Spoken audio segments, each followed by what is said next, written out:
Hello friend, સ્વાગત છે તમારું મારા કિચનમાં। આજે હું તમારી સાથે શેર કરીશ એકદમ ક્રિસ્પી અને ખાવામાં એકદમ ટેસ્ટી એવી આ બટેકાની ચિપ્સ અથવા તો તમે આને વેફર પણ કહી શકો છો। આ બટેકાની વેફરને આપણે નથી બોઇલ કરવાની એટલે કે નથી બાફવાની કે નથી આપણે તેને સૂકવવાની ઝંઝટ કરવાની। માત્ર 10 જ મિનિટમાં આ વેફર બનીને તૈયાર થઈ જાય છે। જેમ બજારમાં પેકેટમાં જે મળે છે વેફર એના કરતાં પણ સસ્તી અને શુદ્ધ આપણે આ બટેકાની વેફરને તૈયાર કરીશું। નવી રેસીપી શીખવા માટે મારી ચેનલને સબસ્ક્રાઇબ કરજો અને બાજુમાં આપેલા બેલ આઇકોનને જરૂરથી પ્રેસ કરજો એટલે નવી રેસીપીના નોટિફિકેશન સૌથી પહેલા તમને મળે। ચાલો રેસીપી શરૂ કરીએ।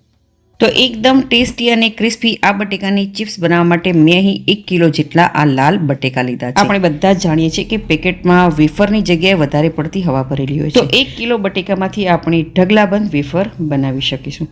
તો આ વેફર બનાવવા માટે બટેકા આપણે લાલ જ લેવાના છે, જેમાં સ્ટાર્ચની માત્રા ઓછી હોય છે। આ લાલ બટેકાની વેફર એકદમ વ્હાઈટ અને ક્રિસ્પી બને છે।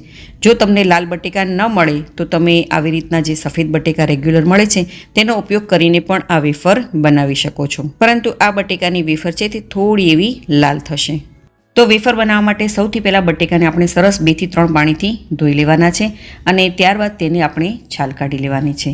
અને છાલ કાઢ્યા બાદ બટેકાને આપણે તરત જ ઠંડા પાણીમાં એડ કરી દેવાના છે, જેથી તે કાળા ન પડી જાય। અહીં તમારે એ વાતનું ખાસ ધ્યાન રાખવાનું કે પાણી છે તે ઠંડુ લેવાનું છે। તો બટેકાની બધી જ છાલ મેં કાઢી લીધી છે। હવે તેને આપણે સાઈડમાં રાખી દઈએ। હવે એક આપણે બાઉલ લઈશું અને તેમાં 3 મોટી ચમચી જેટલું પાણી એડ કરીશું। પાણી અહીં મેં નોર્મલ જ લીધું છે। હવે 1 મોટી ચમચી જેટલું મીઠું એડ કરી તેને સારી રીતે મિક્સ કરી લઈએ।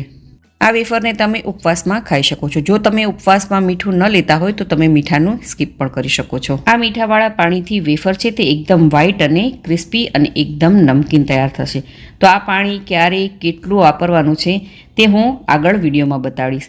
તો પાણી આપણું રેડી થઈ ગયું છે। હવે આપણે તેને સાઈડમાં રાખી દઈએ। હવે આપણે બાઉલમાંથી એક બટેકું લઈ લઈશું અને તેને ચોખ્ખા કપડાથી સરસ એવું લૂછી લઈશું। બટેકાને આપણે સારી રીતે લૂછી લેવાનું છે, ત્યાંથી જ્યારે આપણે ડાયરેક્ટ તેલમાં વેફર પાડીએ તો બટેકું છે તે લપસી ના જાય।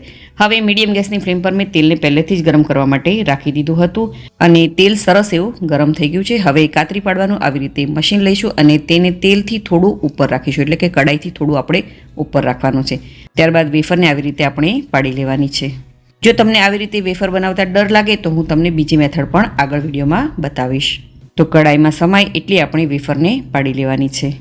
હવે 1 મિનિટ સુધી આપણે ગેસની ફ્લેમને હાઈ પર રાખીશું અને હાઈ ગેસની ફ્લેમ પર વેફર સરસ એવી સેટ થઈ જાય ત્યારે તેને ઉલટતા પુલટતા આપણે સરસ એવી ફ્રાય કરી લેવાની છે।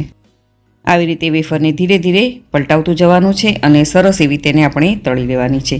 જ્યારે તેલમાં બબલ્સ ઓછા થઈ જાય અને વેફર છે તે થોડી એવી ક્રિસ્પી લાગે આપણને, ત્યારે આપણે 1/4 ટીસ્પૂન જેટલું આપણે જે મીઠાવાળું પાણી તૈયાર કરીને રાખ્યું હતું તેને એડ કરી દઈશું। આ મીઠાવાળું પાણી એડ કરવાથી વેફર છે તે સરસ એવી વ્હાઈટ થશે અને ખાવામાં એકદમ ક્રિસ્પી અને મીઠાવાળી તૈયાર થશે। હવે ગેસની ફ્લેમ આપણે મીડિયમ પર કરી દઈશું અને કન્ટિન્યુ આવી રીતે તેને હલાવતું જઈ અને તળી લેવાની છે। એકદમ બજાર જેવી જ વેફર બનીને તૈયાર થઈ જશે। તો આ વેફરને તળાતા ઓછામાં ઓછી 5 મિનિટનો સમય લાગે છે। તો તમે જોઈ શકો છો કે વેફર સરસ મજાની આપણી તળાઈ ગઈ છે। હવે તેને આપણે એક પ્લેટમાં કાઢી લઈએ। હવે ડાયરેક્ટ તેલમાં વેફર બનાવતા તમને ડર લાગતો હોય તો આ વેફર તમે આવી રીતે સાઈડમાં બનાવી અને તૈયાર કરી લો, પરંતુ એ વાતનું ખાસ ધ્યાન રાખવાનું કે જ્યારે પણ તમે વેફર બનાવો ત્યારે બટેકાને પાણીમાંથી કાઢો એટલે તેને સરસ એવું લૂછી લેવાનું, ત્યારબાદ જ તેની વેફર બનાવવાની। આ વેફરને આપણે બિલકુલ પલાળવાની નથી અને જેવી આ વેફર બની જાય કે તરત જ તમારે તેને ગરમ ગરમ તેલમાં એડ કરતું જવાનું છે અને એ વાતનું ખાસ ધ્યાન રાખવાનું કે એક બટેકાની તમારે આ વેફર બનાવવાની છે। માત્ર તમારે એ વાતનું ખાસ ધ્યાન રાખવાનું કે વેફર બનાવ્યા બાદ તેને લાંબો સમય સુધી નથી રાખવાની, તેને તરત જ ગરમ ગરમ તેલમાં એડ કરતું જવાનું છે। હવે વેફરને હાઈ ગેસની ફ્લેમ પર પહેલાં તળીશું અને ત્યારબાદ વેફરને આપણે પલટાવી દઈશું અને મીડિયમ ગેસ કરી લઈશું અને ત્યારબાદ આપણે મીઠાવાળું પાણી એડ કરીશું અને કન્ટિન્યુ આવી રીતે હલાવતા જઈ અને વેફરને સારી રીતે ક્રિસ્પી થાય ત્યાં સુધી તેને તળી લઈશું। તો અહીં જુઓ, આ વેફર પણ સરસ એવી તળાઈ ગઈ છે।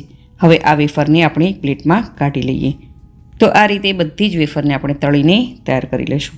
તો તમે જોઈ શકો છો કે બધી વેફર બનીને તૈયાર થઈ ગઈ છે. આ વેફરને તમે કોઈ પણ વ્રત ઉપવાસમાં બનાવી અને ખાઈ શકો છો અને તમે એકવાર બનાવી અને ઓછામાં ઓછા 15 થી 20 દિવસ સુધી તેને સ્ટોર કરી શકો છો. તો આ એકદમ ક્રિસ્પી અને ટેસ્ટી એવી બટેકાની વેફરની રેસીપી તમે જરૂરથી ટ્રાય કરજો. જો તમને મારી આજની આ રેસીપી ગમી હોય તો વિડીયોને લાઇક કરજો અને વધારેમાં વધારે શેર કરજો અને મારી ચેનલને જરૂરથી સબસ્ક્રાઈબ કરજો. તો ફરી મળીએ એક નવી રેસીપી સાથે.